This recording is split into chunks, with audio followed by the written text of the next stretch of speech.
Okay, so hello and welcome to another lecture in the Abralinha ao Vivo series.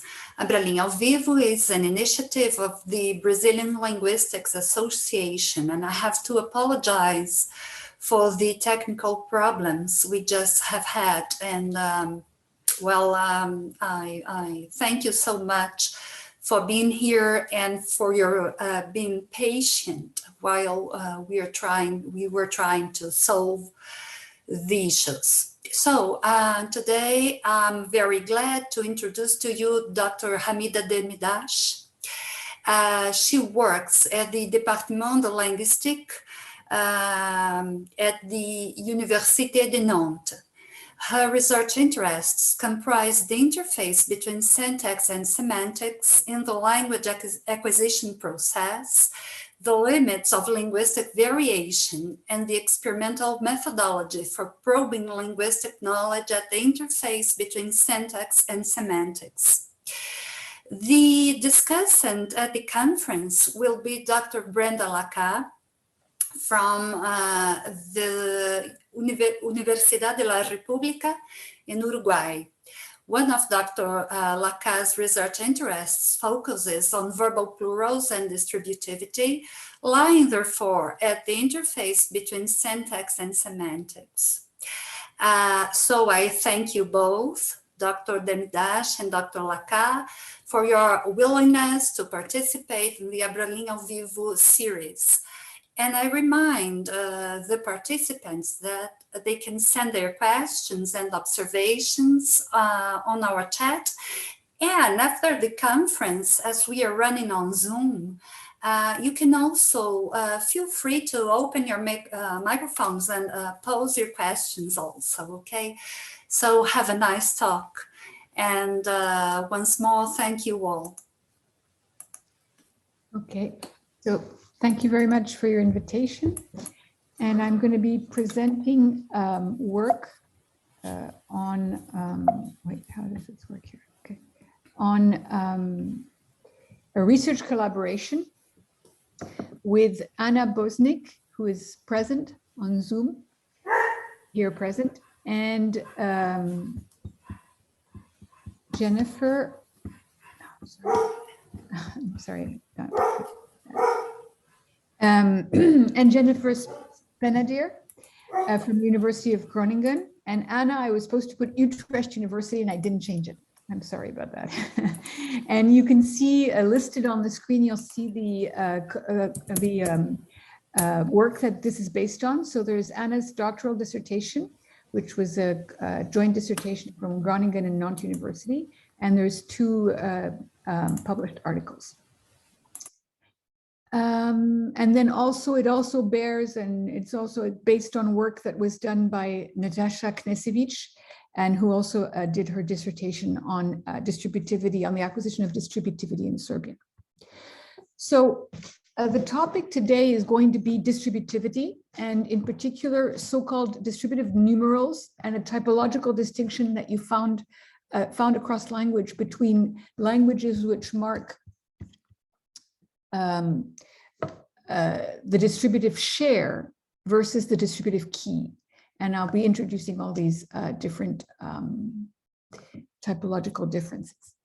And then we'll look at two leading analyses of distributive share markers. One that says that these markers of distributivity are universal distributive quantifiers, and another analysis which says that they are pluractional markers. And then we'll the goal of this presentation is to bring experimental evidence to bear on these issues. So, and in particular, we're going to use experimental evidence to test two different types of effects, exhaustivity and homogeneity, and these are going to be used as diagnostics to tease apart the two leading hypotheses that we have. And we'll be presenting three sets of experiments that probe exhaustivity effects in Serbian and Korean intransitive sentences with a distributive share marker, experiments which probe exhaustivity effects in transitive sentences with Poe in Serbian, and then also finally experiments that probe homogeneity effects in transitive sentences in Serbian. And we'll close on on the analysis of distributive share marker Choe in Serbian. Oh, sorry.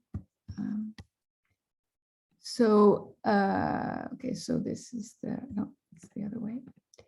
So there's going to be two major findings.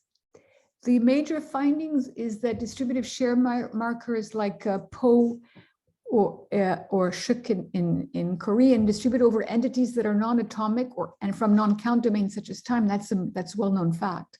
As well as, and that's what's more new here, is as entities that are bigger than atoms, but that are pluralities of atomic individuals groups. And we'll argue that this follows from the setting of the granularity parameter in the sense of Champollion. And then evidence for a population split in Serbian, and we're going to be seeing that there's two leading analyses of distributive share markers. And we're going to find a split in the population, speakers whose behavioral patterns of response reflect the fact that they construe the distributive share marker according to one of the analysis, which is, or the hypothesis, that is as a universal quantifier, and another group whose pattern of response reflect that they construe this marker as a pluractional. And this population split might be evidence of ongoing language change, either strengthening or weakening of the markers from either strengthening into a universal quantifier or weakening into a pluractional. So these are now let's start with the topic here. So the topic is how distributive is expressed across languages and what are the semantics of distributive marking across languages, the syntax semantics interface. So if we take a sentence with a numeral like two men are carrying a piano, well, as is well known, it can either have a distributive reading or it can have a collective reading. And on the distributive reading, well, on the collective reading, which you have on the rightmost picture, the two men are together carrying a piano. And on the distributive reading, each man is individually carrying a piano. So in one case, the property of carrying a piano is predicated of each of the two men. In the other case, it's applied collectively to the two men. Now, there are different types of analyses of distributivity, and one is a so-called relational approach, where the idea that's the analysis that's found and developed by authors such as Gill, Choe, or Zimmermann. And distributive is understood as a relation between two pluralities. And the two pluralities are the distributive key on the one hand and the distributive share on the other hand. So the distributive key is the plurality over which the distribution takes place. So you're distributing something over a plurality, that's the distributive key. And the distributive share is what is being distributed. So it's the plurality of objects or things or events or whatever that is being distributed. And so if we go back to our sentence, two boys are carrying a piano on the distributive reading, well, the distributive key is two boys and the distributive share is a piano. And what you're doing is that you're distributing a piano over each member of the plurality. Now, Gill introduces the term a distributive numeral to describe numeral noun phrases that are morphologically marked as indicating that a plurality of individuals or events is distributed with respect to another plurality. So this is where the term comes. And if you notice in English, there's no marking on the distributive share. There's nothing that signals that a piano is what is being distributed. Or now, if we look on the other hand at, and then he then distinguishes two major typological classes of distributive marking. So you get languages in which you get markers that tell you that you've got distributivity and they attach the distributive key, and then other languages where the markers are attaching to the distributive share.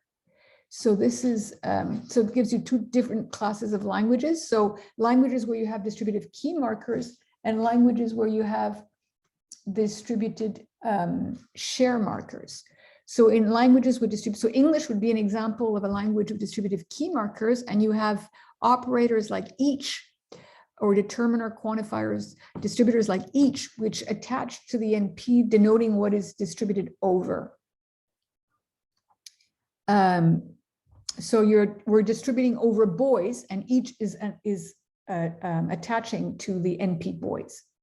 And then you have languages that attach where the distributor marker attaches to the NP, denoting what is being distributed, so the distributive share. So that would be the case of Serbian. So if you look at the Serbian sentence and you've got a marker po, and po is forming a consistent with one piano. So it's attaching, and that's the distributive numeral phrase is one piano. And the distributive numeral phrase is marked by po, indicating that we have distribution of a plurality over another plurality. Notice that in both English and Serbian, we've got a singular indefinite, but it's not. It's referring to a plurality. It's not denoting one piano. Now, let's look at distributive key markers. So we've got each, for instance, in English, which can be either a determiner. Each boy is carrying a piano. So each is telling us that we're distributing over boys, and we're distributing pianos over boys. And we have also binominal each. So that's a sentence in 3. The boys are carrying a piano each. And here what we have with binominal each is that each is semantically combining with the distributive key, the boys, though it doesn't form a constituent with the boys as it does in the case of 2. And it forms actually a constituent with the distributive share. And we can see that because we have sentences like in 4, 2 pianos each were carried by the boys. That's a passive. Or how many pianos each did the boys carry? And we see that each is forming a constituent since it's fronted via passive or via WH movement with the distributive share. And Zimmermann calls this phenomena distance distributivity. So you have a distributor like each that appears, at least on the surface, not on his analysis, if you in the logical form, to occur at a distance from the distributive key. Now, and this is just to show you that each forms a constituent with the boys. Now, let's turn to distributive share markers. So that's going to be the case, for instance, of the example we saw in 5 with po, which marks the NP that denotes what is being distributed. So a piano, one piano is being distributed. And it yields different types of readings. It yields so-called event distributive readings, which we could paraphrase as in B, the boys are carrying a piano at each place or time, or at different places or time. So this is, or it yields what's called a participant or individual distributive reading, which the boys are each carrying a piano. So either we're distributing over participants, boys, or we're distributing, and this we can see more clearly in the next slide, we're distributing events of piano carrying either over time or space. And this type of distributive key marking where, sorry, there's a typo here, there's a huge typo here. It should be distributive share markers, not distributive key markers. Oh, that's not good. Here, yeah, so this is distributive, it should be distributive share markers. So it's distributive share markers that yield event distributive readings, right? And this you find in a variety of languages, and you have on the handout that, and on the PowerPoint, you can some of the languages that are mentioned and the authors that have looked at this phenomenon. Now, notice that the issue is, so one of the important points here is, you look at when, for instance, you've got,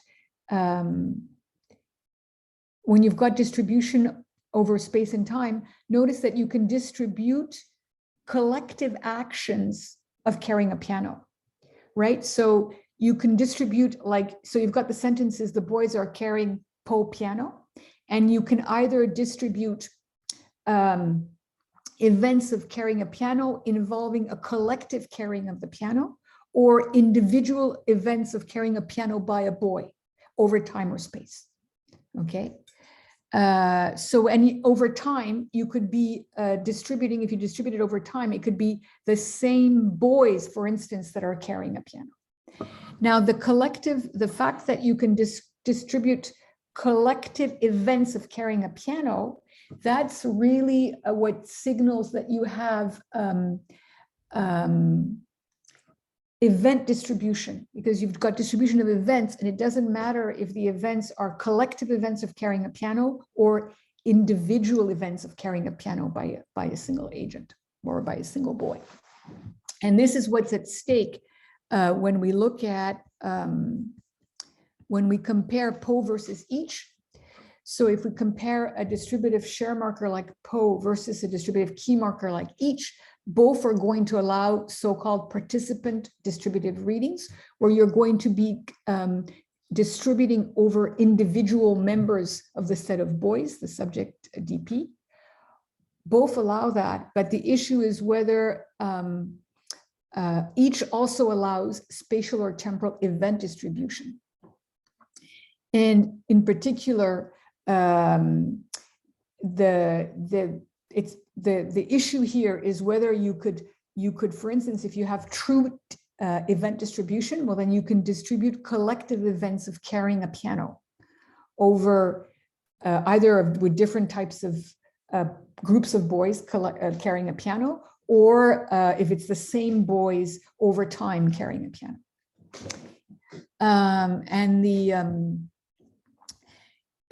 So the generalization is that this type of distribution, event distribution, is possible with distributive share markers, but not with distributive key markers such as each.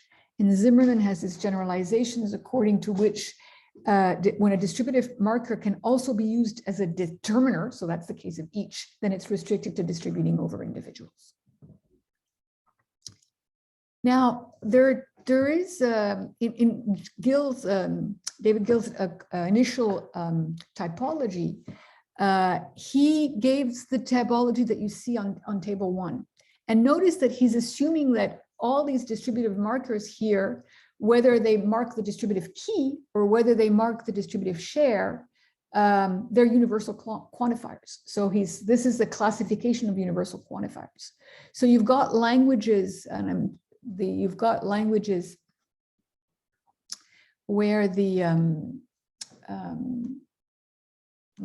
all got, you can't see it very clearly, I'm sorry about that.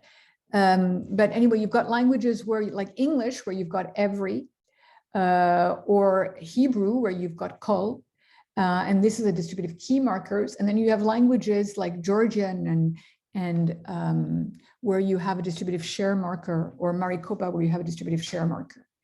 And so but for him, under his proposal, whether you have distributive key markers or whether you have distributive share markers, they are all universal quantifiers.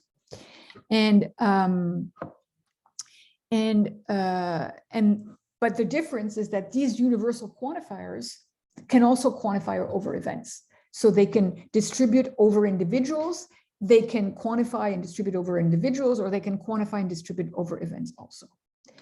And here you have a quote that's representative of this line of analysis from Balushu and Jayasilan. I'm sorry if I'm mispronouncing the author's name, where the idea is that a distributive operator is essentially a universal quantifier that has a sorting key, which is the quantifier's restriction, and a distributive share, which is the quantifier's scope. And that's the general analysis that we're going to have across languages, whether it's languages that have distributive share languages or morphologically mark the distributive share, or whether you morphologically mark the distributive key. Now, there's an alternative analysis according to which distributive share markers are pluractionals. And what they do is that they simply signal event plurality, and there's no universal quantification. So again, on the handout and on the PowerPoint, you can see that you've got a lot of different representative analyses. this line of analysis. And in particular, Knežević argues that in her dissertation that Poe is a pluractional. And so if we take the sentence that you have in 5, the difference that you have between 5 and the equivalent sentences with each is that since it's a pluractional, the meaning of it is going to be something like, it's just signaling that you have at least 2 events of boys carrying a piano. Right? So that's the meaning it has. It's the meaning of a simple plural on events. So there's a plural, there's at least 2 events of boys carrying a piano, which means that the sentence in 5 is going to be true in all the scenarios depicted in 6A, 6B, or 6C. So in 6A, you've got an extra piano, and in 6B, you've got an extra agent, an extra boy, and the sentence is true in either of these contexts. In contrast, if you took the English sentence, the boys are carrying a piano, or the boys are carrying a piano each, it won't be true in the case in 6B. And it won't be true in the case in 6B where you have an extra boy that is not carrying a piano. And it won't be true in the context in 6B because the restriction, what you've got is a universal quantifier, distributive quantifier, which is each. It has a restriction. The restrictions is boys. And that means that that's the distributive key, what is being distributed over. It's the restriction of the quantifier of the distributor, and it has to be exhausted.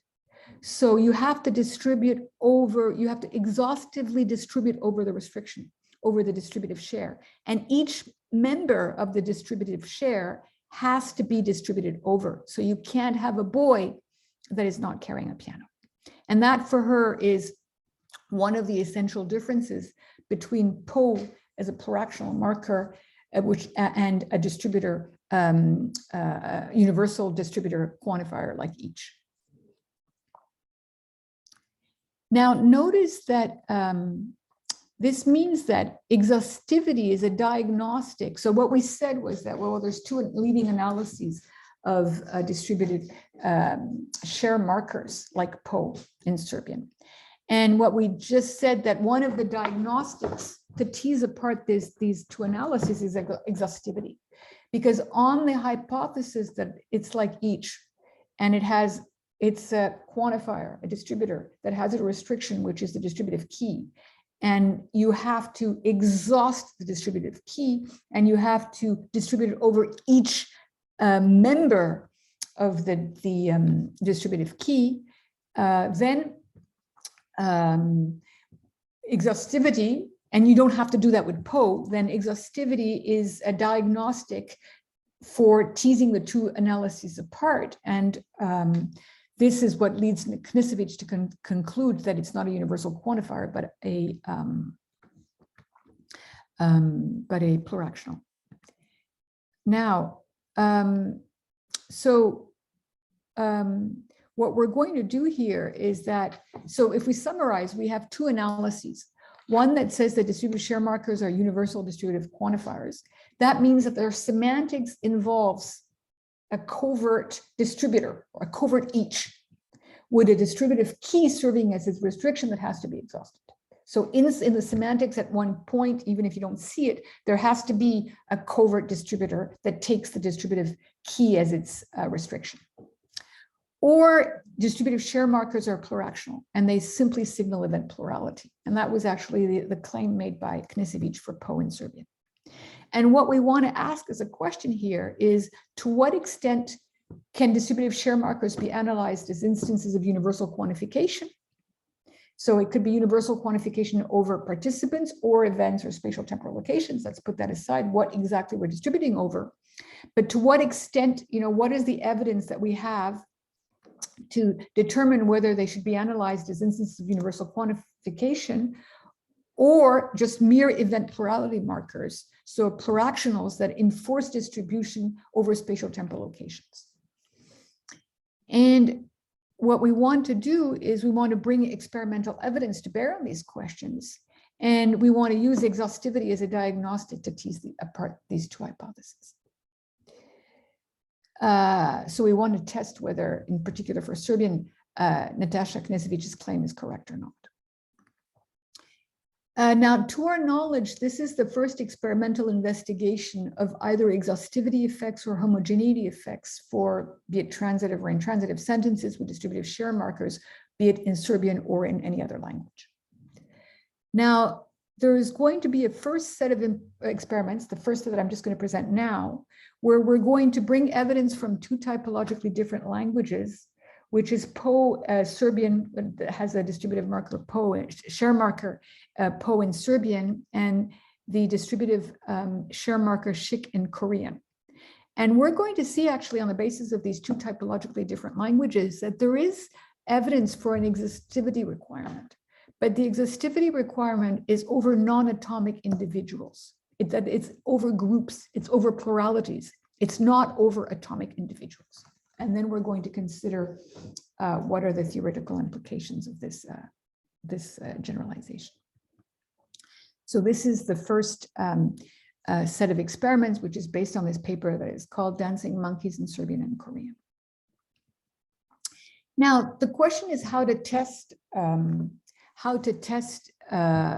spatial. We're going to be testing a spatial event distribution. Okay,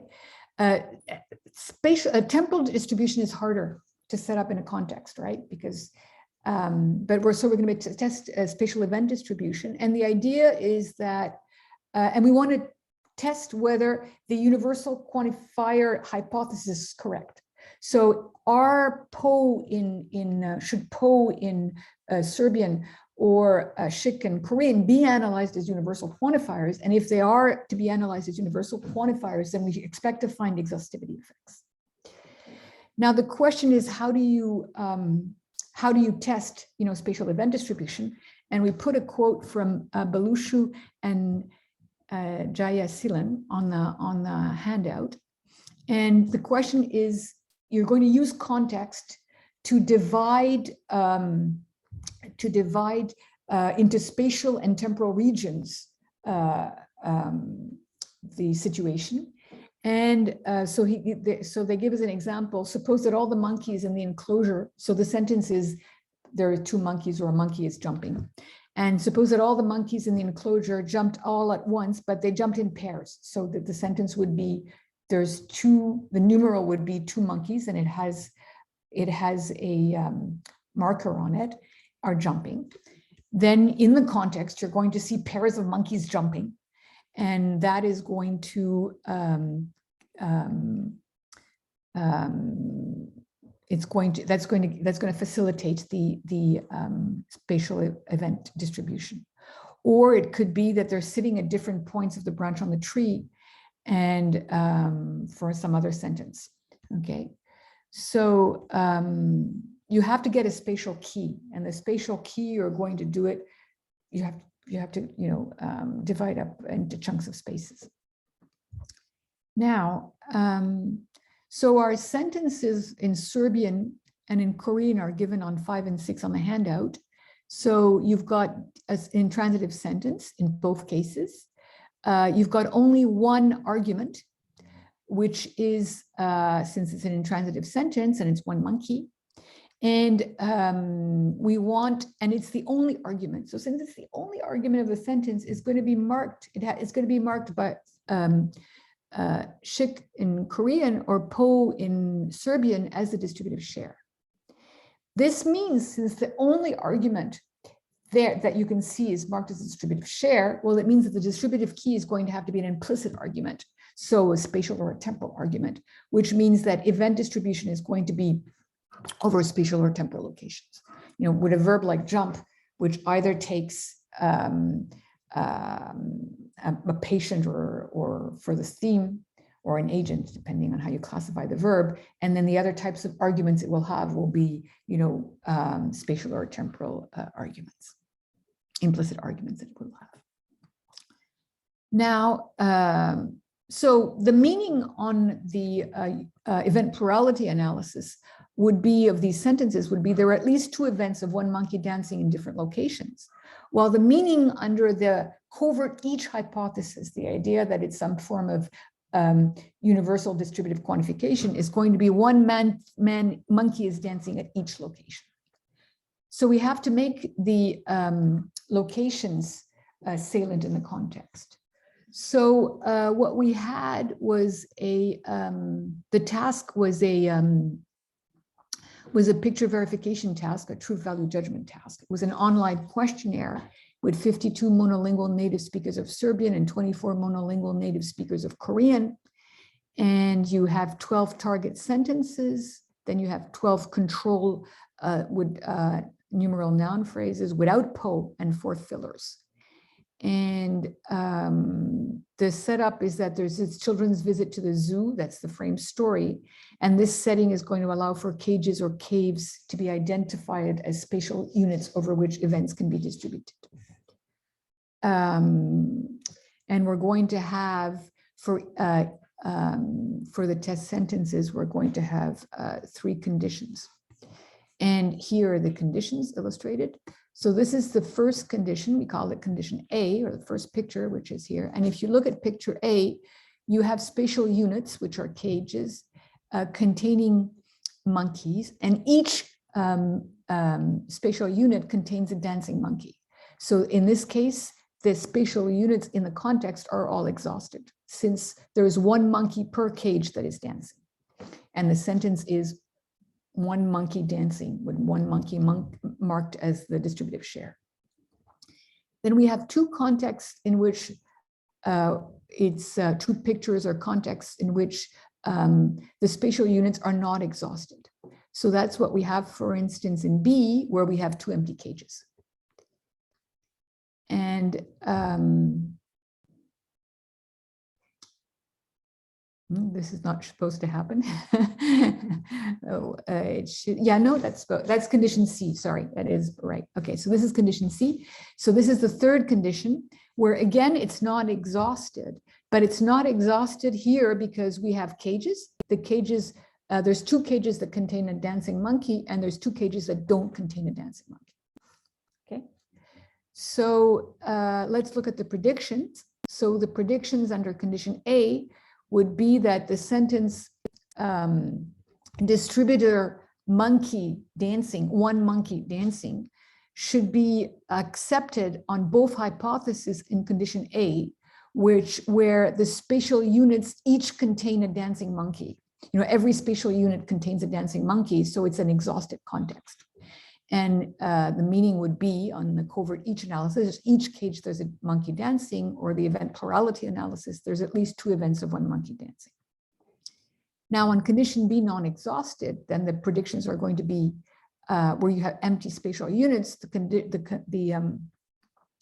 the predictions are not going to be the same here. So it should be, the sentence should not be accepted under the covert each analysis, since it's not the case that in each cage there's a monkey dancing, and the sentence should be accepted on the event plurality analysis, according to which there's at least 2 events, since there are, and you look at the context, the situation, there are at least 2 events of 1 monkey dancing, involving a dancing monkey. And again, the predictions are going to be the same in condition C, which is also non-exhausted condition, since we have 2 spatial units that contain monkeys, but do not contain a dancing monkey. So the truth conditions of this sentence with a distributive share marker will not be met under a covert each analysis, but they will be met under an event plurality analysis. So if we look at the results that you have on that are shown on the slide, and you can see, and this gives you the proportion of yes responses for Serbian on the left side and Korean adults on the right side. And what you see is that context A and context B with non-exhausted spatial units, so empty cages or caves. So A is where it's exhausted. Each cage contains a dancing monkey. And B is the case where there's cages that are empty. Well, they were accepted, overwhelmingly accepted, very strong levels of acceptance, unlike context C. And in context C, what you have is you have non-exhausted spatial units because you've got cages that contain monkeys that are not dancing. And this was only accepted at 10%, roughly 10% for Serbian speakers and 9% for Korean speakers. And so this is a surprising finding. And the generalization that we have is that empty spatial units cages need not be exhausted. So they don't have to satisfy the VP by containing the property denoted by the VP by containing a dancing monkey, while cages containing monkeys must be exhausted. So they have to satisfy the property denoted by the VP by containing a dancing monkey. Now notice that the overall experimental results don't fit either hypothesis. So the universal quantifier or covert Heach hypothesis makes predictions that are too strong, while the event plurality hypothesis makes predictions that are too short, that are too weak. And the truth conditions are problematic under a universal quantifier account. Moreover, because the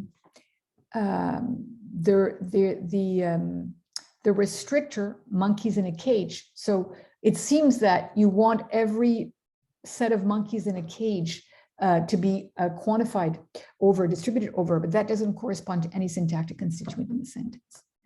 So we ran a follow-up. Again, we're testing the universal quantifier hypothesis. And this time we're asking, well, what exactly counts as a relevant spatial unit on the universal quantifier hypothesis that you have to distribute over?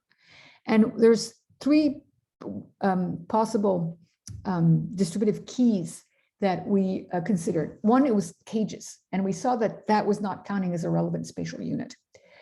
Then we, because there were no exhaustivity effects, it was accepted by, overwhelmingly accepted. But we saw that if the distributive key is groups or triplets of monkeys in cages, well, that was a possible distributive key. And it was, so the yes means, yes, that's a possible distributive key. That's not very clear what it means. The yes means it's a possible distributive key because you're getting exhaustivity effects. People want the triplets of monkeys in cages to contain a dancing monkey. And that third possibility, which we hadn't looked into, and what we're going to investigate here with this follow-up, is whether simple groups or triplets of monkeys, it's irrelevant whether they're in cages or not, count as a possible distributive key. So on the follow-up, the conditions or the pictures, the contexts are the same, except that this time we're going to have, instead of having groups of monkeys, so this is the exhausted condition, we've got groups of monkeys, and each group of monkeys contains a dancing monkey, and it doesn't matter, some are in cages and others are not. So under the covert each analysis for spatial distribution, it would be in each relevant space, whatever that relevant space is, there's a monkey dancing. And on the event plurality analysis, that should be accepted on the analysis that's would mean something that are at least two events of one monkey dancing. Now, the non-exhausted context is going to be the same again with empty spatial units. So these are the cages or empties we had before, and it should be rejected on the assumption that the sentence means in each relevant space there is a monkey dancing, assuming that the cages somehow are relevant spaces, that it's clear that they're relevant spaces, or there are at least two events of one monkey dancing. Now, the third condition, so this is the third, that's the important condition that's different, is this time we have triplets of monkeys. So we've got groups of monkeys that don't contain a dancing monkey, but are not caged. They're not in a cage.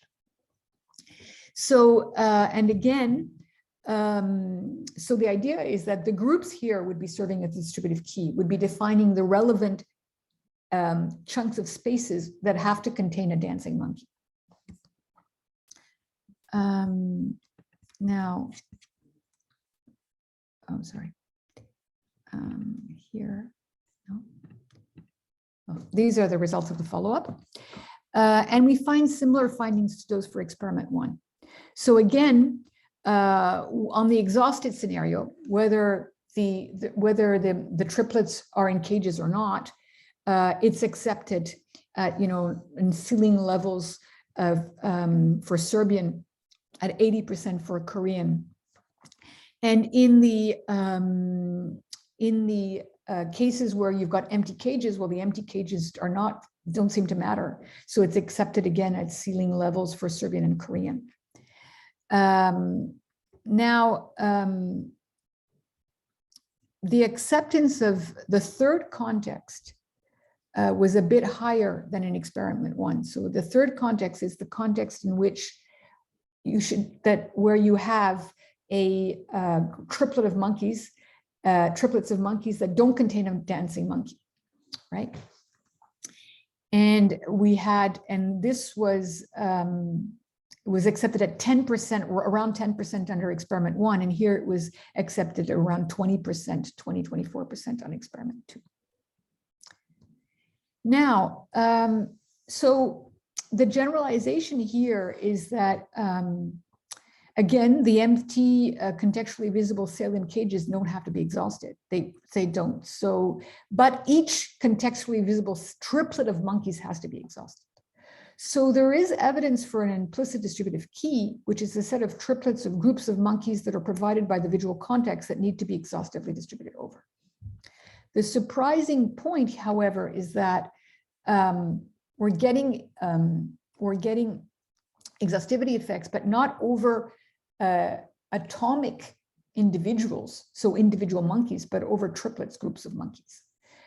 So let's look at the parameters of variation for distributivity according to Champollion. And he's got 2 parameters. So how do, in the setting for distributivities, for the semantic parameters for distributivity, how do it varies across languages? He's got a granularity parameter and a dimension parameter. The granularity parameter is that the size, it concerns the size of the entities over which we distribute. So do we distribute over atoms, or do we distribute over amounts of space or time? And the dimension parameter is the domain of distributivity. So do you distribute over theta roles, so agents, participants that are either agents or themes, or do we distribute over space-time intervals? Now, if granularity is set to atoms, as is the case with each, then distribution is over spatial temporal dimensions is automatically excluded because time is continuance and a non-count dimension, so there's no atoms to distribute over. So for each, if the parameter setting is set to atoms, then you can't get any event distribution over spatial temporal locations. If, on the contrary, the granularity is left unspecified, then distribution over non-count dimensions like time or space is possible. So our conclusion is that the parameter settings for Po or ssik in Korean are that the granular parameter is unspecified, which means that you're going to distribute over entities that are non-atomic, such as time. But that also allows the fact that you can distribute over entities that are bigger than atoms, so groups or pluralities of atoms. So the idea is that this is expected on the assumption that the parameter setting is not set to atoms, but is left unspecified. So you could distribute, and you have to exhaustify what you're distributing over pluralities of sets of atoms, triplets of monkeys. Now, what about the dimension parameter? So what is remember that the dimension parameter is, are we distributing over theta roles, so participants that are either agents or patients in the event that's described, or are we distributing over, a spatial temporal locations, spaces and times? Well, it's clearly not over. So on the reading, right, where we're distributing over triplets of monkeys, that's not over the theta role participant dimension. And that's clearly not what we're distributing over, for the very simple reason that if you look at the sentence in 7, the marker Po, which marks the distributive share, which marks what is being distributed, well, it's on the single argument, one monkey. So one monkey is not going to be, a monkey can't be the distributive key, since it's marked as distributive share. So, so here, the idea is that Po and ssik can distribute over pluralities of non-atomic individuals, because this is in fact another instance of distribution over the spatial dimension. What's happening is that the locations of the groups of monkeys serves to divide up the spatial key, to partition it into relevant chunks of spaces that have to be exhausted. Now we're going to turn to transitive sentences. So we're going to look at, and here the work is going to be based only on Serbian, and we're going to look at transitive sentences where you have as an 8, so you've got the subject monkey, which is plural, then you've got hold distributor 1 umbrella, okay? And monkeys are holding 1 umbrella. Now, when we looked at the intransitive cases, it provided arguments for an implicit distributive key that has to be exhausted, and for distribution over non-atomic individuals, groups, or pluralities. Now, when we turn to transitive sentence, they're really interesting because you're going to have 2 noun phrases. Po is going to mark the distributive share. So in this case, it's attaching to the object and marking the direct object as the distributive share, which means that we have an overt expression, linguistic expression, the subject DP, which is a plural subject argument, and that can serve as the distributive key. So it can be an overt distributive key. And we didn't have that possibility in intransitive sentence because the one argument is marked as a distributive share. Here we have another argument that can serve as a distributive key. So it means that you can have monkey, that could be a distributive key, or you could have an implicit argument like where or and when, space and time, the space and time intervals or locations that are serving as a distributive key. So we're going to run the experiment with 70 adult monolingual native speakers of Serbian. It's going to be an online questionnaire, a picture verification task, and it's going to be the same setup as with the intransitive cases, and this is illustrated on the next slide. So we've got 6 experimental conditions.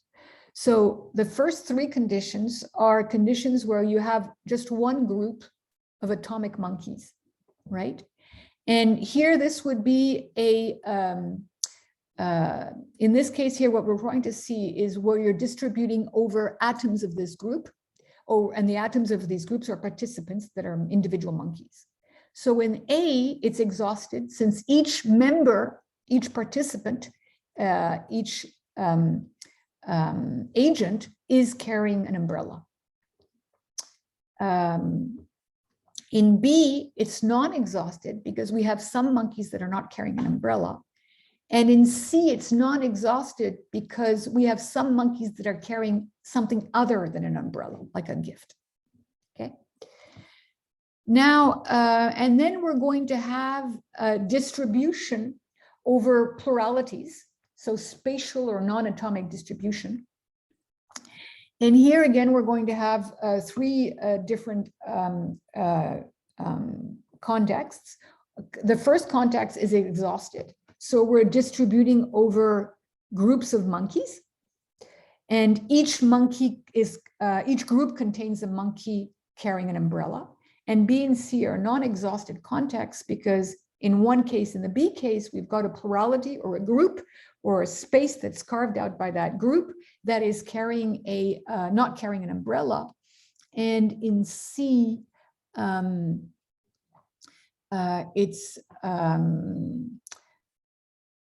well, in C actually, there is something wrong here because they should be carrying a gift and you can't see that. So C should be exactly on a par with the top C. So you should have, two pluralities, 2 groups that are carrying an umbrella and 2 groups that are carrying a gift, and that's not the case. So I pasted the wrong picture here. Okay. Now, and you can see you've got the correct pictures on the next slide here, because under each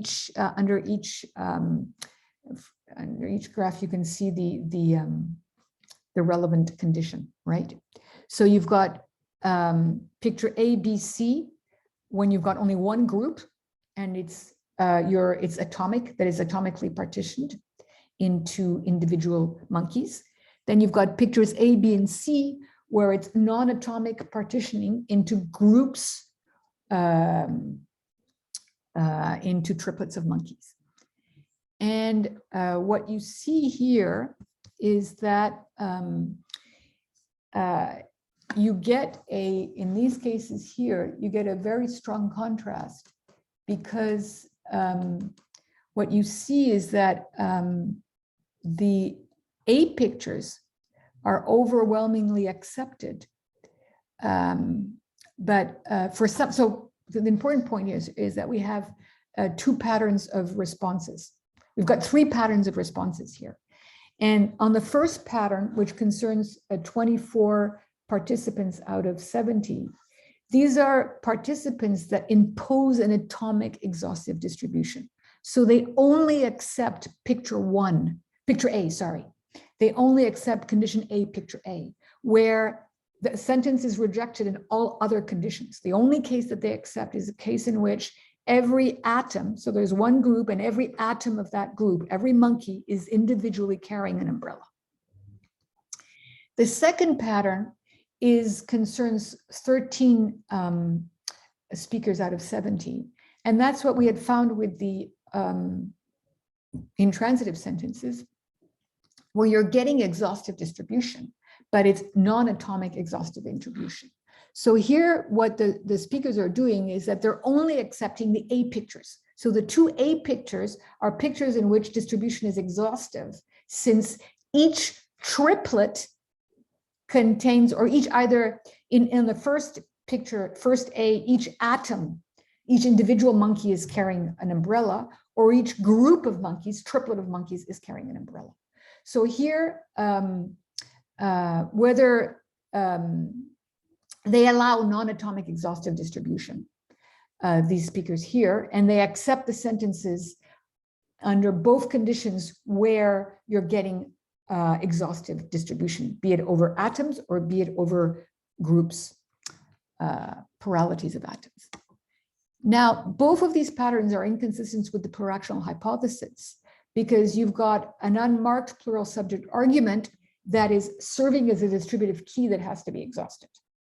Okay, so, but we get a third pattern. And the third pattern is non-exhaustive distribution. So this is what you see, and you see that in this case, these are yes sayers. They say yes, they accept the sentence under all 6 conditions,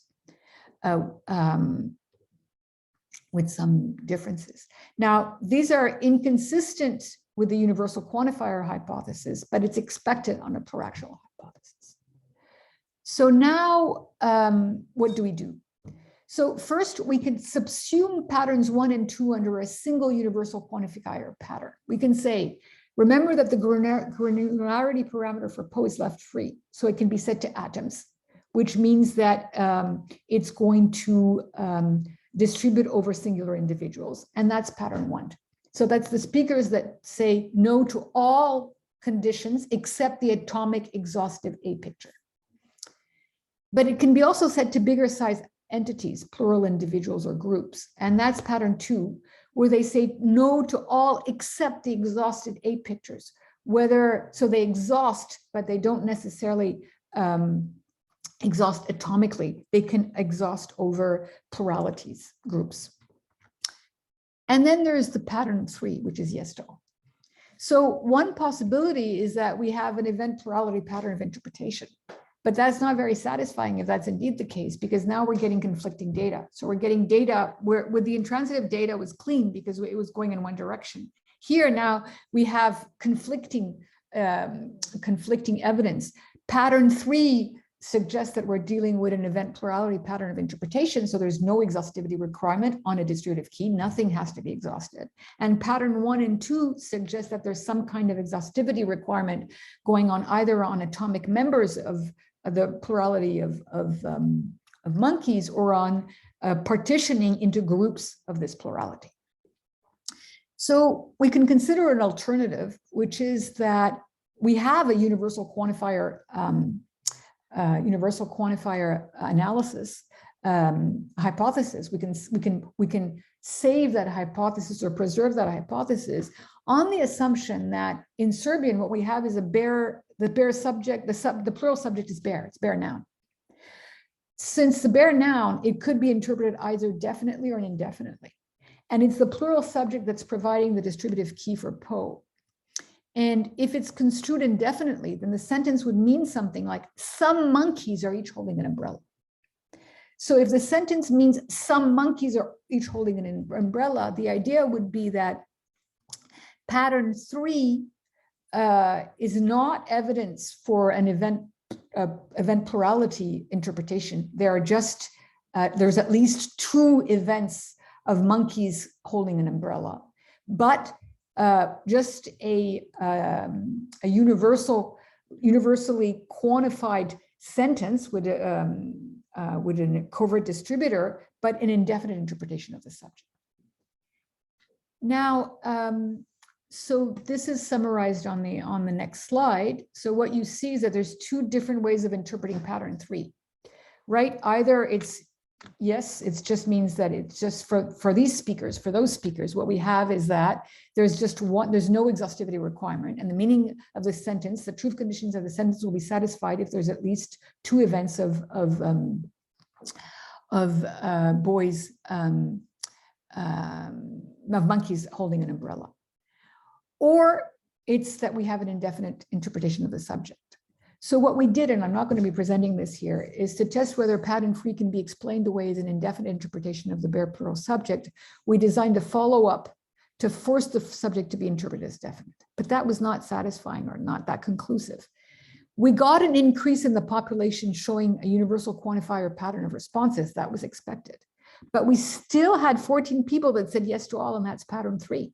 So, and that was contrary to our expectations that that if pattern 3 is not a true event plurality pattern, then they should be now rejecting the non-exhausted context when we're forcing the subject to be interpreted as the boys are carrying are each carrying an umbrella. More importantly, we had 27 participants that showed pattern A, so no to all except atomic A, the atomic A picture, in sentences with and without po. And that was really and there we're faced with a very problematic situation, because it could now be that we're not dealing with exhaustivity effects that are triggered by the fact that we have a distributor which takes a distributive share, its restriction, and imposes in exhaustifying it. It could be that we're dealing with maximality effects that are, so the reason why the sentence is rejected would be rejected in whether it has po or not, in a context where not all the monkeys are carrying an umbrella, would be because we have a definite interpretation of the bare plural subject. So, and it is indeed, so the problem is summarized in none A. If we take the monkeys are holding an umbrella where we have a definite interpretation of the subject, that we've got, maximality, so-called maximality effects of the monkeys. So it's, the conditions are that it should be true if and only if all the monkeys are holding an umbrella, right? So the property has to be applied to every individual member of the plural. And that's the same truth conditions for a universally quantified subject, like every monkey is holding an umbrella. So what we have to is we have to figure out if the exhaustivity effects that we have are real exhaustivity effects that are related to the fact that we have a universal distributor quantifier that takes monkeys as its distributive key, or whether we have in fact just maximality effects that are due to the fact that we have a plural subject that's interpreted definitely. And what we're going to do to tease these 2 possible analyses apart is use so-called homogeneity effects that occur in negative sentences with plural definite subjects versus universally quantified subjects as a diagnostic to tease apart the question, which is, do we have maximality effects that are due to the fact that we have a definite plural interpretation, whether or not the sentence has po, or do we have universal evidence for exhaustivity effects within a universal distributive quantifier? So that leads us to our 3rd set of experiments, which will be the last set of experiments that I'll be presenting.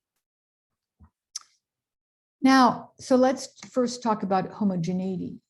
So, so the point is that the truth conditions of sentences with definite plurals versus universally quantified plurals are not the same. So when we looked at, the sentences that I gave you, it looked like they had the same truth conditions, but they don't. That's a well-known fact.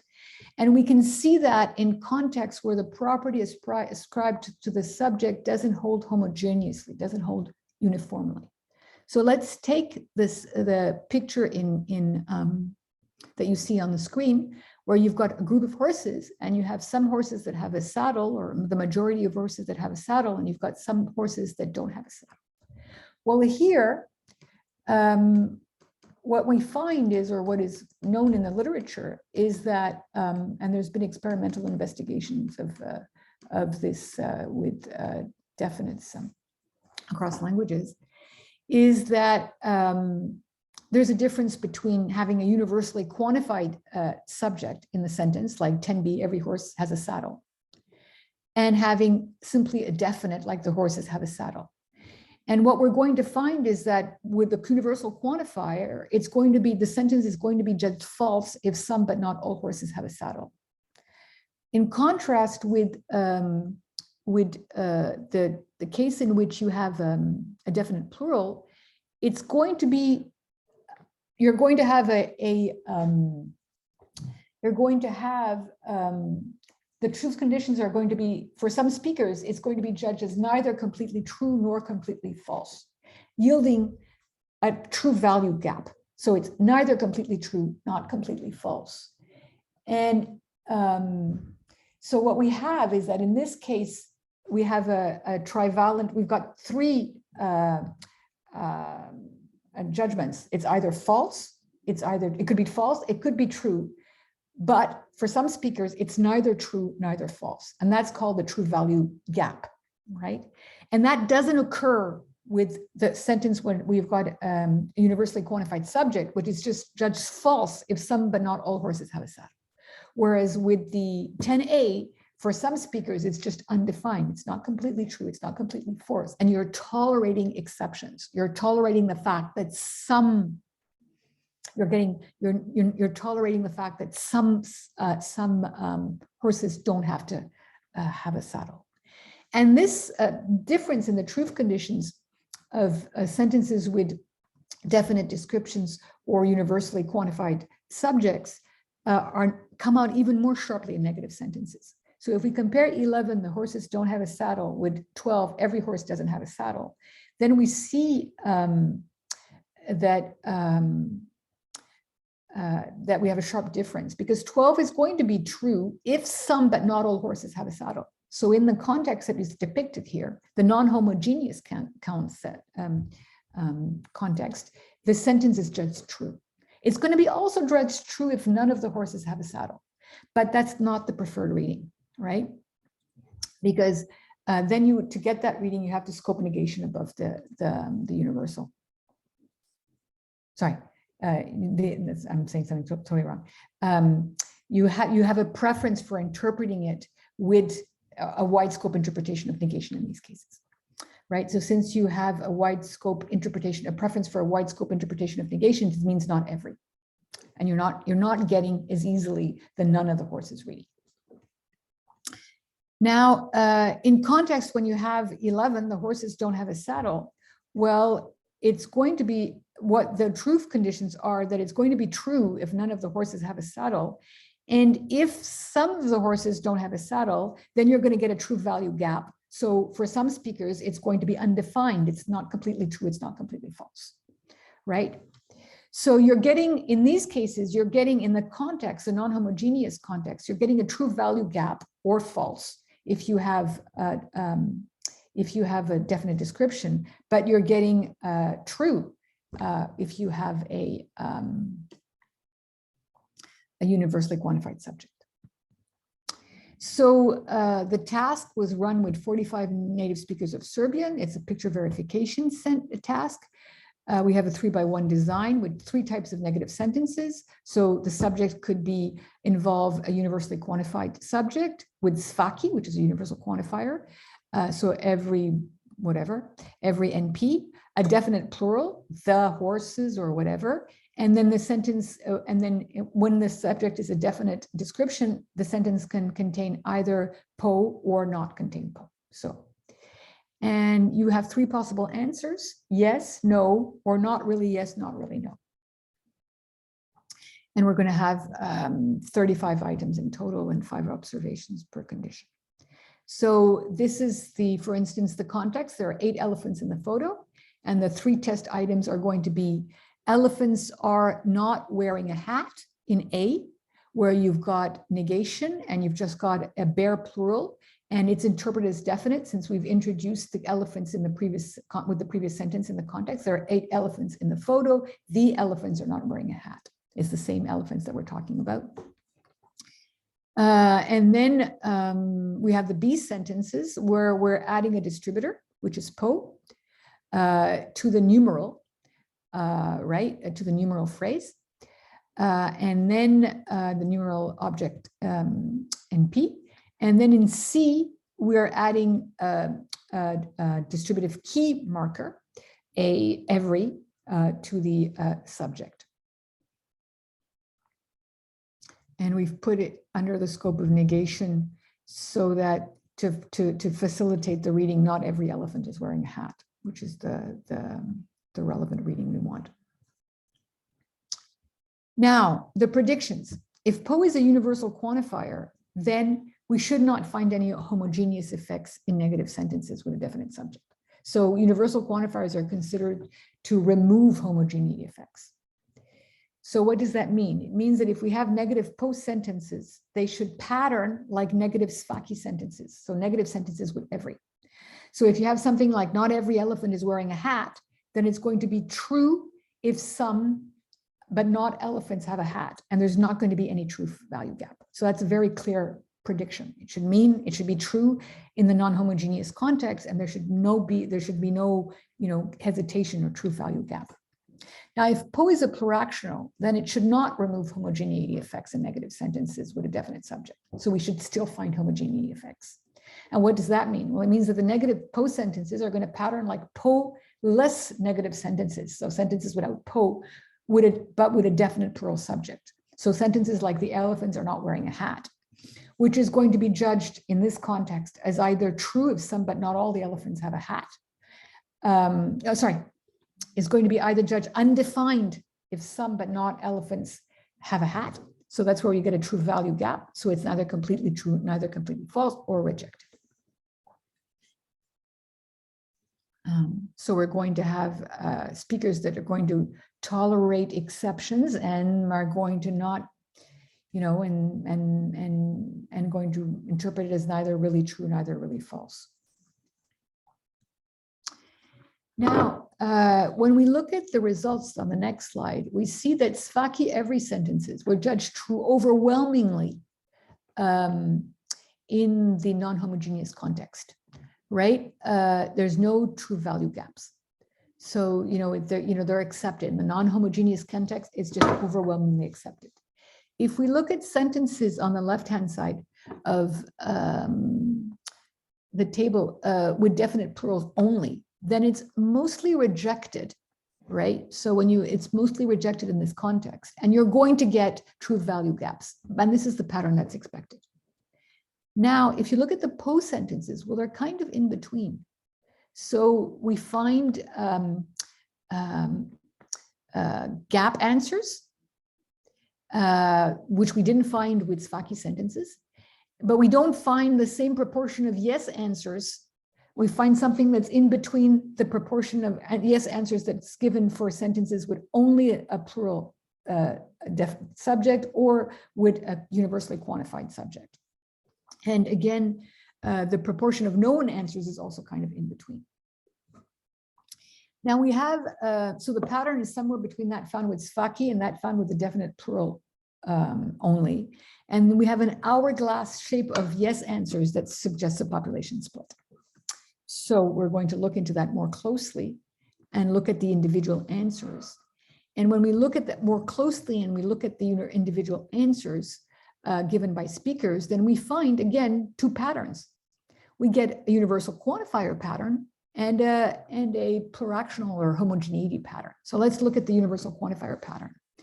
Well, the universal quantifier pattern is, so that's what you have on the left-hand side. And you can see here that if you have sentences, negative sentences with po, for those speakers, you're getting comparable proportions to what you find with sentences. So sentences with po and a definite subject are getting comparable amount of proportion of yes answers as sentences with a universally quantified subject, right? And you're getting few gap answers. So that's the expected pattern if po is a universal quantifier, because it gets accepted in contexts in which it's not homogeneous, where some but not all the elephants are wearing a hat, and you're getting few gap answers. Now, on the other hand, you've got another set of speakers where you're getting a homogeneity pattern. And on the homogeneity pattern, the sentence is judged either false or undefined in the non-homogeneous context. So undefined because you're getting gap answers. And you can see that you're getting gap answers a bit less, but still in a proportion that's comparable to what you find with sentences where you have a definite plural only. You're getting a lot of gap answers. And you're getting similar or comparable proportions of no answers. So you can see that you've got comparable proportion of answers in whether it's yes, gap, or no. And you're getting few yes answers, and you're getting gap answers. So that's the expected pattern. Now. So we've got two populations. Now we started off, the issue we were trying to answer is whether the exhaustivity effects that are found in post sentences were not in fact maximality effects that arise via a definite interpretation of the bare plural subject.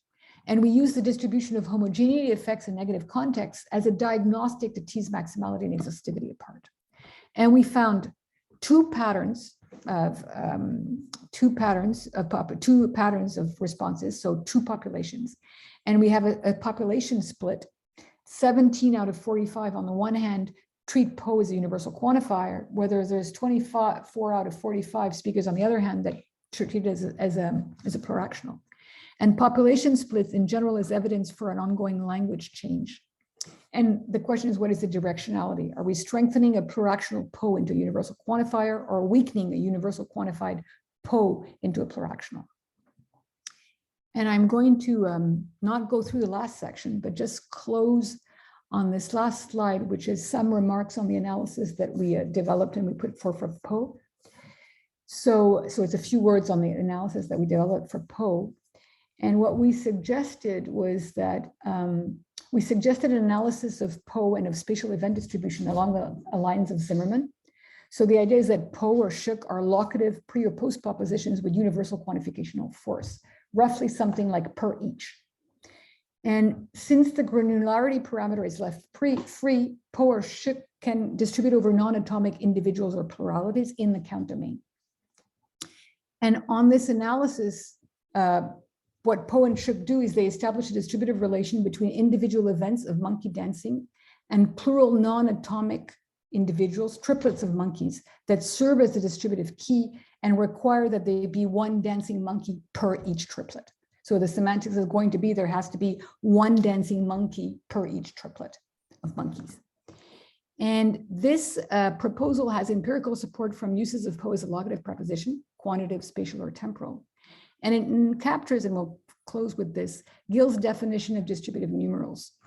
So to quote Gill, he says that the meaning of sentences containing distributive numerals can be described in terms of a binary semantic relation of distributivity that obtains between the distributive numeral, the distributive share, and some other expression, which is the distributive key.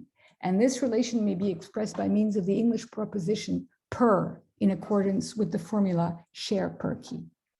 And if you go to the analysis is spelled out in the last section of the paper. So thank you very much. So thank you, Dr. Hamida Demirdache, for your great talk. And we now can go to the discussion. So Dr. Brenda Lacave, please feel free to start the discussion. Yes, thank you very much. I will try and share my screen. So I should stop my share, right? Yes, I guess. Yeah. Okay. So let me try again. Are we seeing anything? Okay, can you see my screen? Yeah. Yeah? Yes. Okay. Well, first of all, thank you very much to the organizers and to the speaker and her collaborators for inviting me to participate in this series of as a discussant. I mean, it was discussion of really very interesting work, and I am really enjoying this opportunity. So thanks again. In my comments, I will try in part to summarize the issues and the results, and I will formulate a couple of questions and suggestions. Summarizing is an important part for me in order to check if I have understood things right. And of course, Hamida and Anna will feel free, and the audience, if to correct me in case, in case I have gotten something wrong in my interpretation of this very interesting work. Now, in joint work with your co-authors, you are exploring the question of the semantics of distributive share markers. One example of a distributive share marker is binomial each in English, which is exemplified in one, plus one of the examples that were on your PPT. In a piano each is associated with the distributive share syntactically. You have shown that it builds a constituent with a piano, but this is from the syntactic point of view, but from the semantic point of view, it looks very much that it is a universal quantifier whose restrictor is the distributive key, the voice. So for one to be true, every atomic element in the plurality, the voice, has to carry a different piano. So you have a participant as an explicit distributive key. You need atomicity of the distributive key, and you need exhaustivity on the distributive key, so that you are quantifying about single individual voice, and you are saying something for each member of this plurality, for every single individual voice. Now the question is, what about two with the distributive numeral po and p and other beasts, let's say, of the same sort? What about two with regard to these three properties?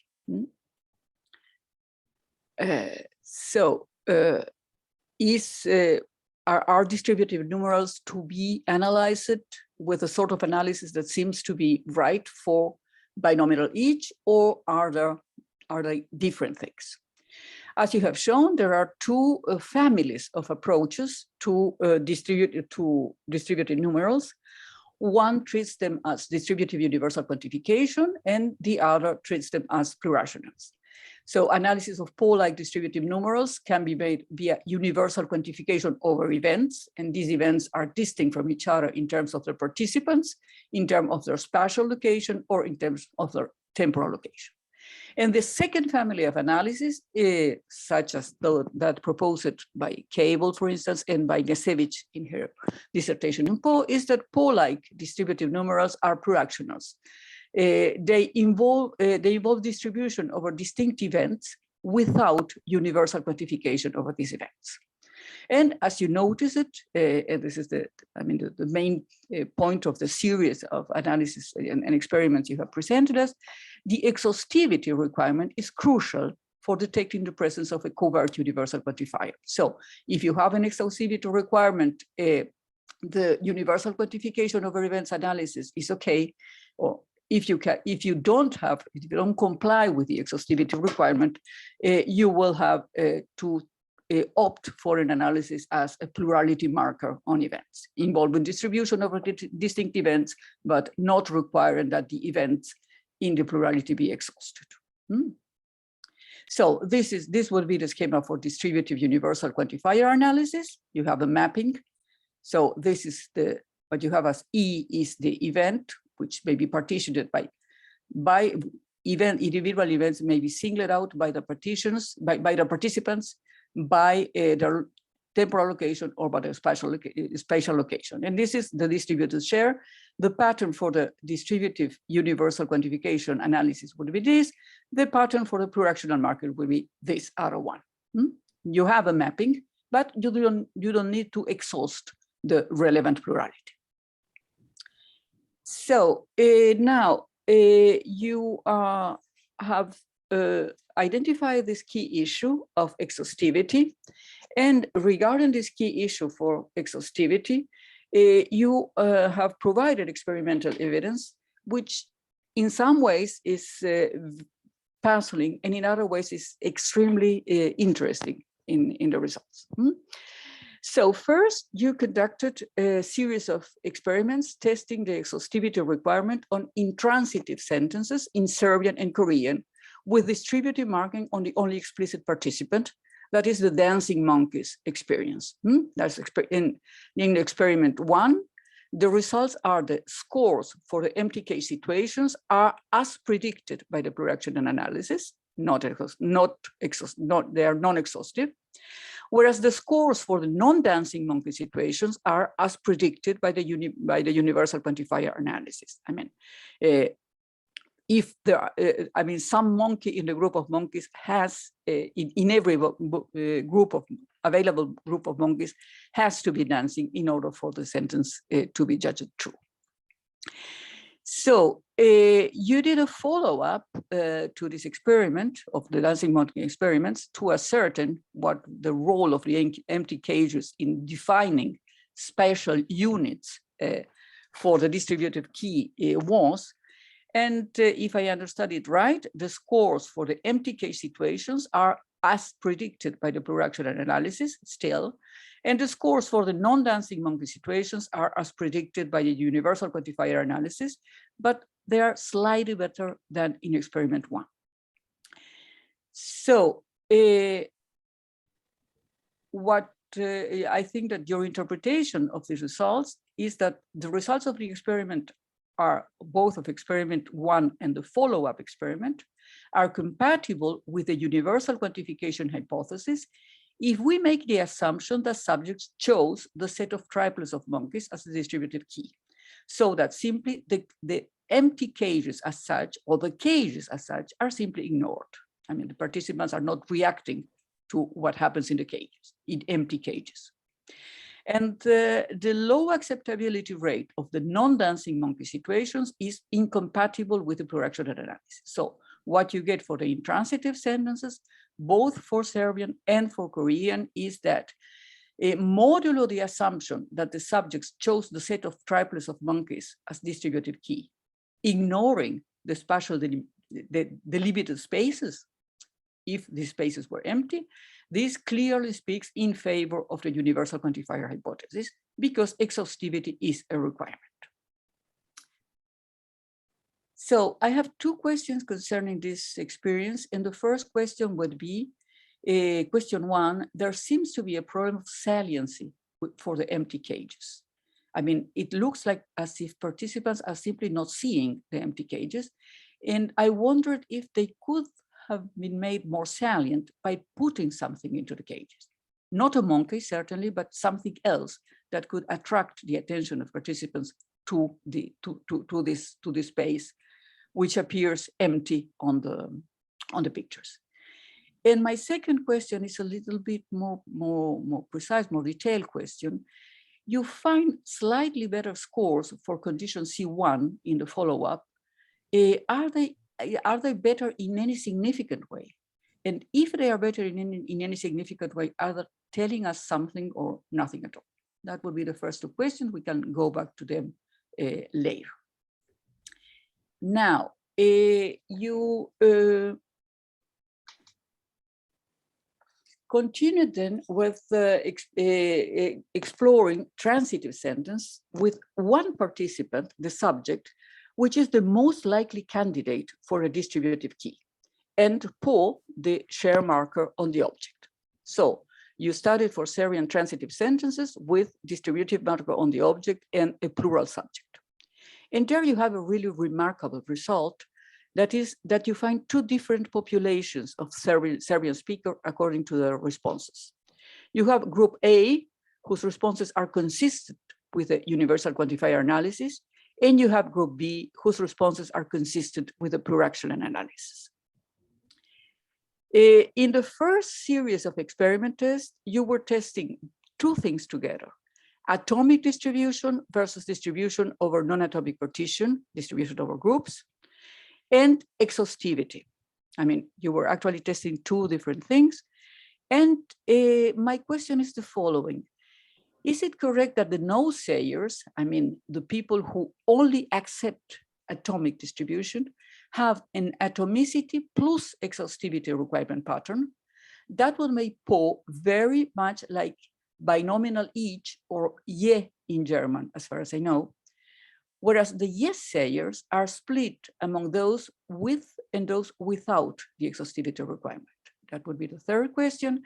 That is to say, what I find interesting here is that there are no subjects which have the atomicity but lack the exhaustivity requirement. So that of the four possibilities, you only have three. And it would mean that, let's say the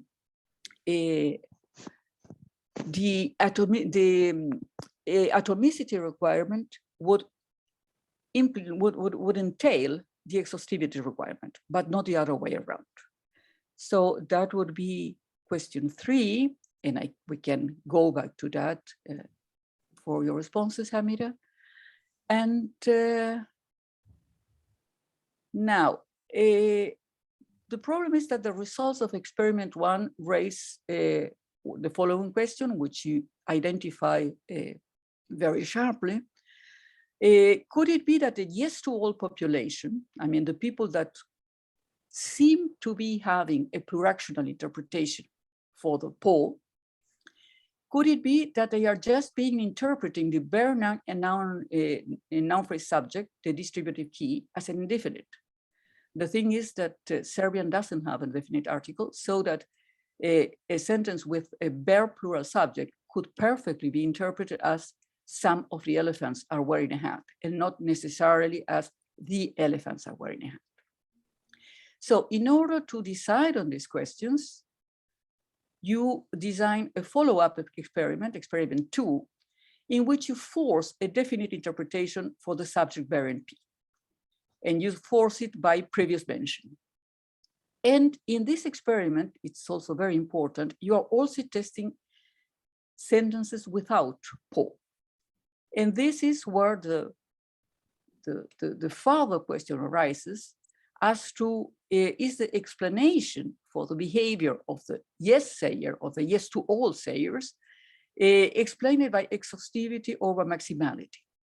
But the thing is that when you force definiteness, non-exhaustive situations are also partly rejected in the case of sentences without Po, so that you may think that the problem is not Po, but the definite interpretation. And the third experiment, the homogeneity experiment, was designed to see what happens in the some but not all case with if homogeneity is playing a role here or not. What I understood about the sort of stimulus you are using, or would be would be something like this. If you have not every elephant is wearing a hat, in a some but not all situation, this sentence is true. It should get a yes answer. Whereas the elephants are not wearing a hat, according to you, would induce a truth value gap in the some but not all case. Let's have a look at the some but not all case. This is not only a very nice picture, but it is also it's not only a very nice picture, but it's also a very telling picture, because for me there is something crucial in this picture, and we will get back in a moment to what this crucial thing there is. So in testing Serbian po-object sentences and homogeneity, you make the following predictions. For this case, you are predicting that svaki as a universal quantifier, it is not the case that will come out as true. I'm using it is not the case that because I find negation and internal negation always confusing. No? But the thing is that if you have in this situation, every elephant is not wearing a hat. That is to say, it is not the case that every elephant is wearing a hat. This should come out as true. If you have definite plurals in a poleless sentence, it should give, according to you, a preference for a truth value gap. Also, the elephants are wearing a hat would give you a true value gap because of homogeneity. And well, for the definite plurals with po sentences, what you are looking at is that either it is not a case that either comes out true and you get universal quantification interpretation, or it is not the case that definite plural po sentence gives a truth value gap, and there you will get the pluractional interpretation. And what you find again here are two populations. And the two populations are in the slides, in the pictures in the figures you showed also. This is the general result, and the general result can be split into two different populations. If you look at the red bars, oh, I'm sorry, this is population A and this is population B. If you look at the red bars, the yes answers, for group A, the pattern of yes answers are almost the same, with po sentences are almost the same patterns of yes answers with the svaki sentences. If you look at group B, the second population, the patterns of yes answers to po are almost the same as the pattern to yes answers for definite plurals. And this will substantiate the existence of two populations, the one with an interpretation for po as as universal quantification over a distributive share, and the other population with an interpretation of po as a simple distributive marker, as a simple pluractional. What I'm interested in the question I will try to formulate now is not the red bars, I mean the yes answers. It is not the case that every elephant, or it is not the case that the elephants as coming out true. I am interested in what you find in the no answers, in these answers. And I would like to know if this difference here might be considered significant or not. The difference in the yellow bars, the difference then in the yellow bars. And why am I interested in the difference between the yellow bars here? Because what is the import of a no answer in the B group? When they say no, they say it is not true that the elephants are not wearing a hat, or it is not true that the elephants are not wearing po a hat. And it seems that the first version is better. I don't know if slightly better or significantly better than the second one. So you see it. I mean, the bar here, the yellow bar here is much higher than the yellow bar here. So let us look at the same at the elephants wearing and not wearing a hat again. I must say, I, for one, if I look at this picture and I am giving the English sentence, the elephants are not wearing a hat, I will say, no, this is false. A majority of elephants are wearing a hat. So the elephants as a group or as a collective are indeed wearing a hat. So the elephants are wearing a hat is true. The elephants are not wearing a hat is false, because there is a majority of elephants wearing hats on the picture. And this brings us to the issue of a particular type of collective reading, which is relatively well known at least in the older literature. They used to be called representative part collective readings of definite plurals. You have things like the senators voted against the proposal. Not everyone did, but the majority did. The soldiers of the 3rd Battalion arrived at the village at 3:52 p.m. Not everyone, but only an avant-garde of the soldiers. Or the leaves of 3A touched the leaves of 3B. Not every leaf, but some leaves. No? So these are curious curious collective readings, because in a way they are collective, but they have existential distributive implications. I mean, not universal distributive implications. So what I was wondering is if the pattern of no answers for definite plural and definite plural post-sentence might indicate that both for group A and for group B, definite plural allow for representative part collective readings, but indefinite plural post-sentences, these readings are very much degraded for group A and somewhat degraded, but somewhat less degraded, but still degraded for group B. This question does not seem to have any consequences for your results, but I think it might be worth exploring for Serbian in particular, and it might be worth exploring because I remember a discussion between native speakers about the acceptability of post-sentences with collective nouns as distributive keys,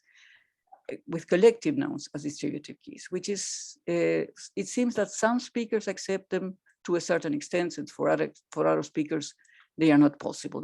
But you see, these collective nouns as distributive key here would correspond in a way to the representative part collective readings with Po, which are to some extent for this group. I'm sorry, for this group. I mean, they are to some extent, seem to be to some extent still acceptable. Less acceptable than with definite plurals, with only definite plural, but possible anyway. So now that was a suggestion question to which we can go back if you find it of any interest. And now to my last question. You have identified, and I'm pretty convinced by your data, that there are two populations. When you have two populations, as you have said, it is very probably the result of an ongoing change. The problem is the issue of the direction of change. And as you put it in your slide, we have here two possibilities. Either you have universal quantification giving rise to a pluractional meaning, that would be semantic weakening, or you could have a pluractional original or older meaning giving rise to universal quantification, that would be strengthening. And my questions to this point are, which is the most plausible direction of change, and how could this question be tackled empirically? Thank you. Okay.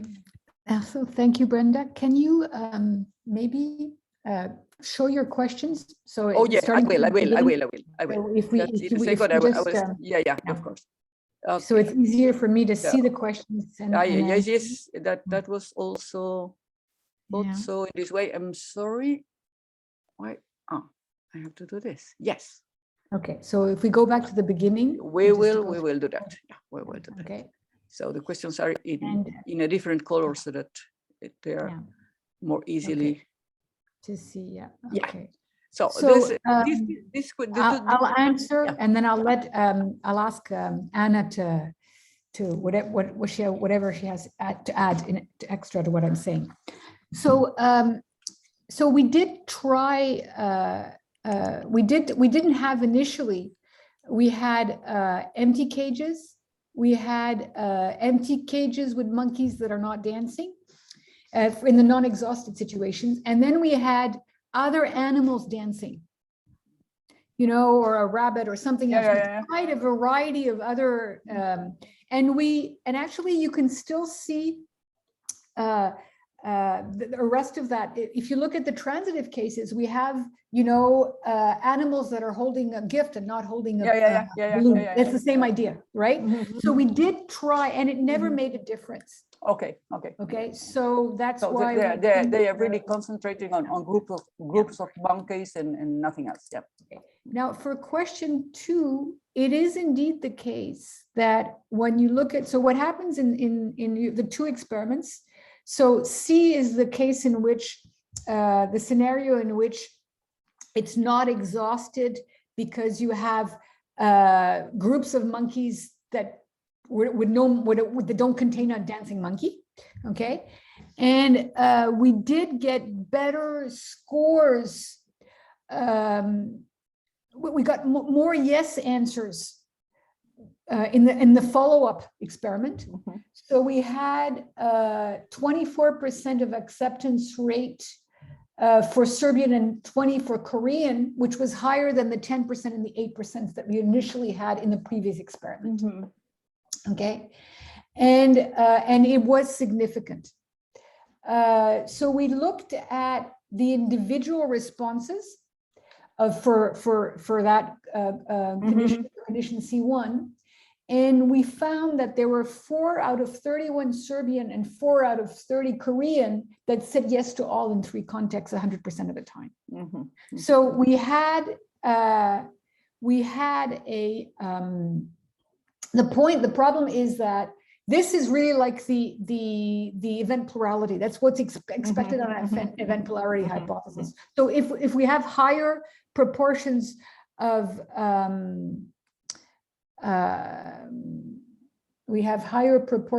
yes answers, it's because we have some speakers that are more systematic, right? But we still don't know if it's noise or not. Okay. Yeah, we don't know, like. Okay. I don't think there is. So Anna, do you have? Yes, I can also add that you can hear me, right? Yeah, sure. That in Korean, there were also 4 participants that were consistent with accepting condition C1, but we also had participants who were really systematic in rejecting everything. So we are also not sure, we don't have their reasoning explanations and all that. So we wouldn't know what would be the reason for accepting C1 or rejecting all 3 of them. And that's why we don't know if this is noise or not. Okay. But it definitely affected the higher percentage of the second experiment. And yes, it was because of that significant. Okay. Thank you. Can I go on to the? Yeah, go on, yeah. Show you the 3rd question. That's okay. Yeah, so it is correct. So you are right that we don't have speakers who had the atomicity without the exhaustivity. Now there's a number of ways of looking at that. First of all, it still is the case that for these speakers, we'd have to test, but I mean, we expect that so in Natasha's dissertation, she pointed out on theoretical grounds, so there wasn't, or she had some experiments with kids, but it was mostly on theoretical grounds. The 2 differences between a distributive key quantifier like each and Poe was that Poe was not atomic and Poe was not exhaustive. Okay. So the 2 were they were considered that we should. Now we never tested, we never ran experiments on atomicity per se, just because everybody agrees that they allow collective readings. So the striking property that they have, the one thing that you can do is that you can have, you take a really collective predicate, like they gathered around the T, right? And as long as you distribute that over different days or different spaces, then Poe is fine. So the fact that, so in some sense, the non-atomicity requirement is a more established difference, okay?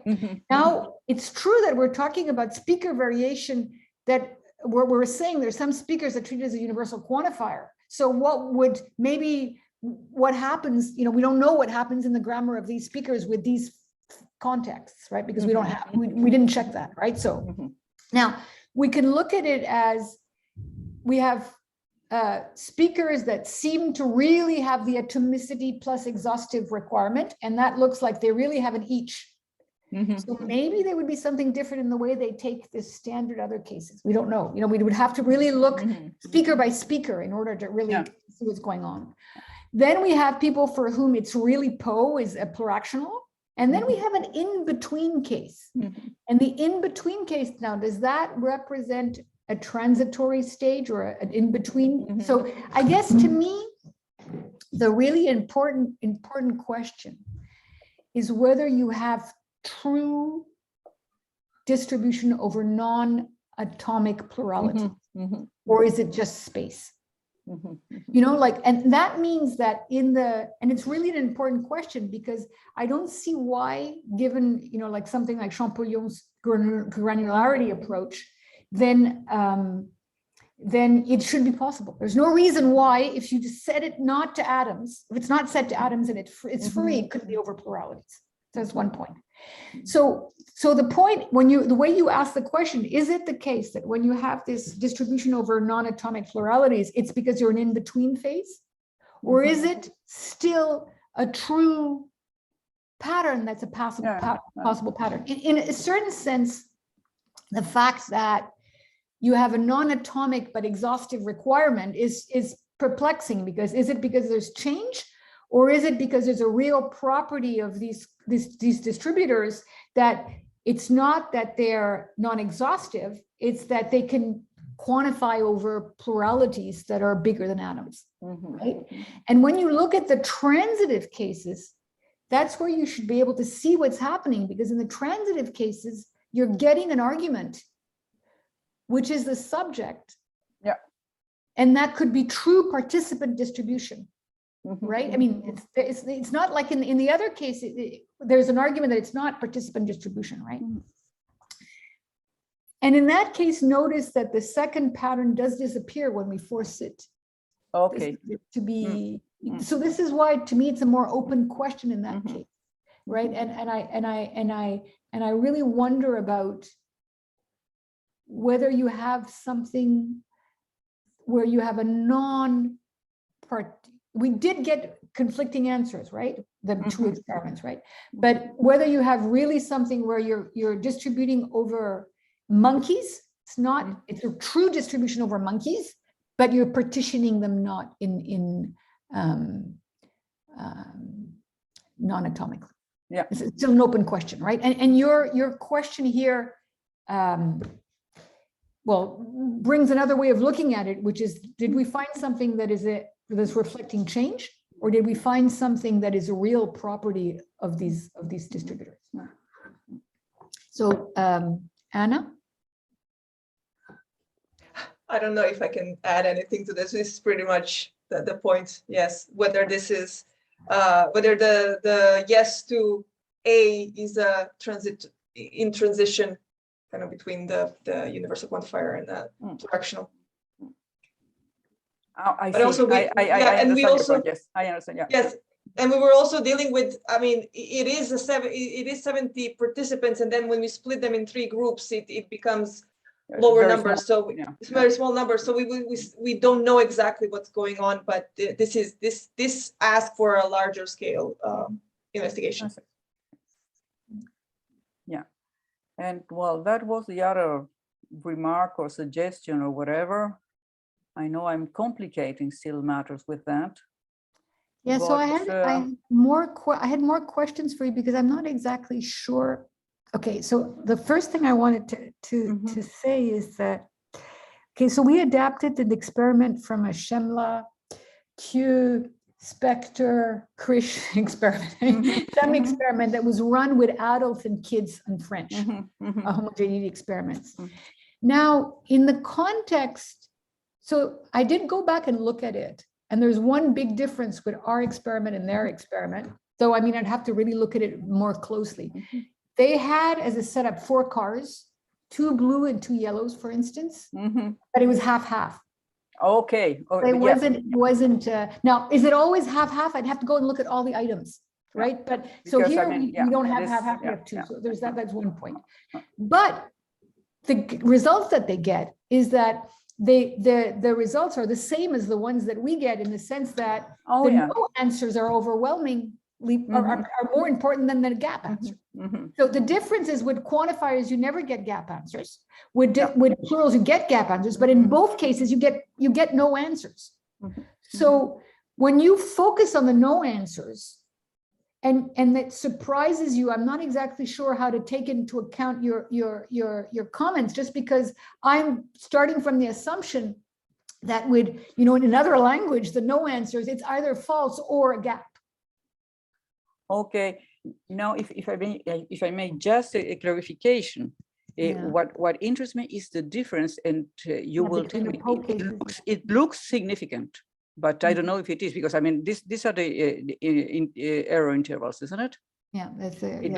Standard error. But we didn't run models for no answers. We ran models for gap and yes. But it does look significant. Yes. It does look significant, and that will mean that they are saying that the elephants are wearing hats, but they don't like that the elephants are wearing paw hats.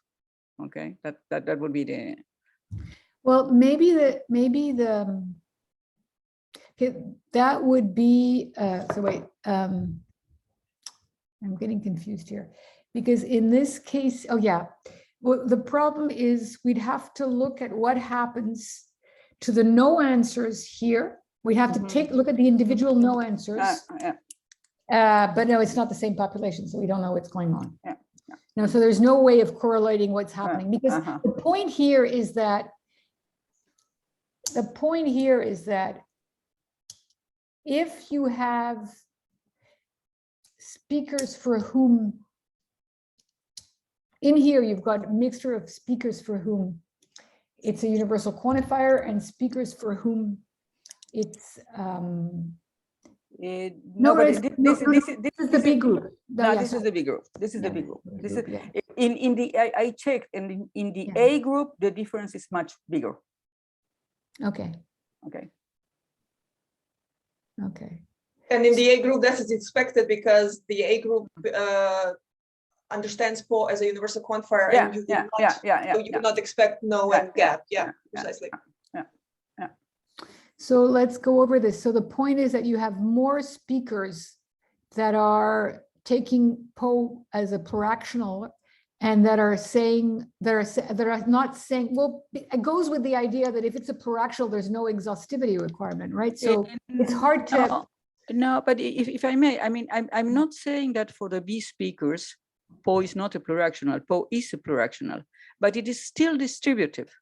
So if you put it in the gap situation, in the non-homogeneous situation, they will have less problems with the sentences lacking the distributive marker, where in a way the PO is asking you to look at every individual, whereas at least to look at them. Whereas the definite plural is not asking you for that. It's just you take the general picture and say, well, according to the proportion, yes, they are wearing hats after all.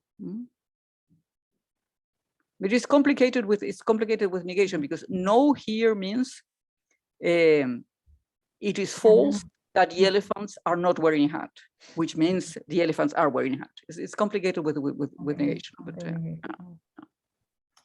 so, but I don't know. It might be worth having a look at that. I don't know. And the last question, as I said, I don't think the question has any consequences for your results. I mean, PO for group B acts as a pluractional, whereas for group A, it seems to act as a universal quantifier. These results are not affected by this, but it might be a further thing to explore. And the last question. Okay, so this is a question on which we've had lots of debates. So my personal view has always been that I think it's strengthening and not weakening.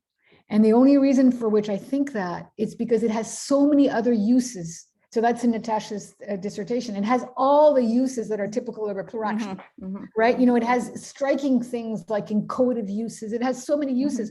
So it seems just simpler to think of it as going from something that had a lot of spectral uses, temporal uses, you know, so many other uses, and then is going to a universal quantifier when it's not an aspect marker. Or when it's not doing something else. So that's just like that. But there's no, you would have to look at diachronic evidence.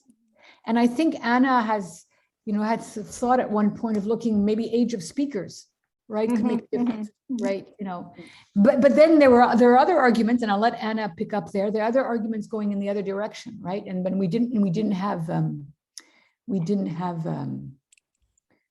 necessarily converge on the directionality, but the arguments were good for the weakening, right? And that's why the weakening is presented. So Anna?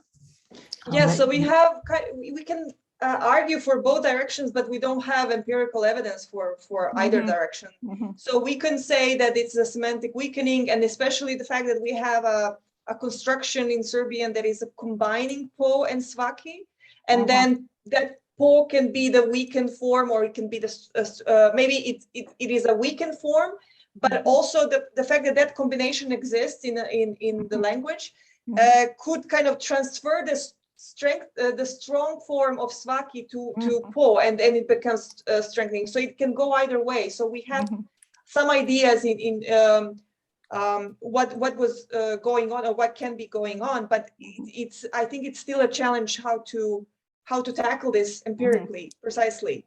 So this was an open question for at the end of the thesis, and then it's still open. So we'll see. Okay. Yeah, and as I mentioned, I've also seen quite a few cases that look like some kind of strengthening going on of kind of like an existential interpretation getting strengthened into a universally quantified interpretation. So to me, it's really plausible that it's strengthening. Okay, those were the questions. Yeah, okay, thank you so much. Does the audience have any question?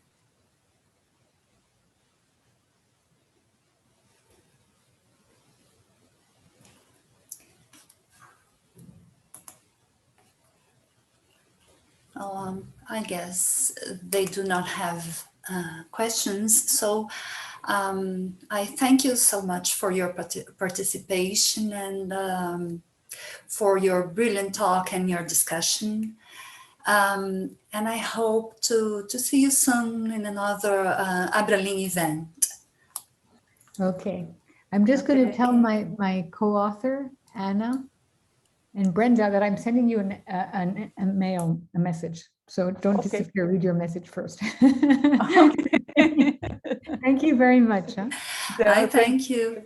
Have a nice weekend. Bye, goodbye. Okay. Have a nice Bye-bye. weekend. Bye-bye. Bye.